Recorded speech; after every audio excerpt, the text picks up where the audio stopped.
Sasampahan naman ng paglabag sa sanitation code ang tindero po sa Baclaran na nahuli sa viral video na nagre-recycle ng itlog mula po sa mga di pa nakakaing tokneneng. Balitang hatid ni Jamie Santos.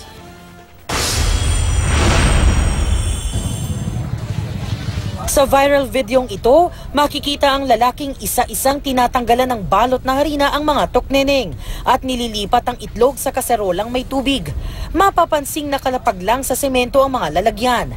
Ang mga binalatang itlog ng tokneneng inilipat sa isang strainer saka itinago. Nakunan daw ang video sa Baclaran ayon sa nagpost ng video at mukhang ibebenta raw ulit ang mga naturang itlog. Nang makarating sa city government ang tungkol sa viral video, nagkasa sila ng operasyon sa mga tindahan ng tokneneng at kwek-kwek sa kahabaan ng barangay Baclaran. Ilang nagtitinda ang isinama. Maya-maya, nahuli rin ang lalaki sa viral video. Paliwanag niya, sabi, naibinta mo na lang yan sa amin pakain namin sa baboy. Okay pa yun, na hindi yung sira. Itong mga manininda po natin, dapat makita naman po nila kung anong nararapat na kalusugan para sa tao. Bago nito, pinulsuhan namin ang ilang nagtitinda ng kwek-kwek at tokneneng sa Baclaran. Madadamay ang mga katulad nitong mga nagtitinda. Ang itlog talaga 3 araw ang buhay niyan. Basta ilalagay siya sa ref.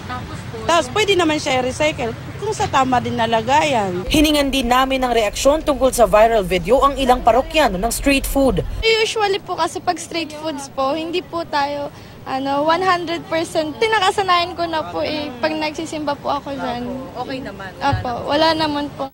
Paalala ng mga eksperto, dapat maging mapanuri sa mga kinakain lalo ngayong magtatag-init. Papasok talaga dito yung contamination, bacterial overgrowth or growth, okay? So pwede ka magkaroon ng acute gastroenteritis.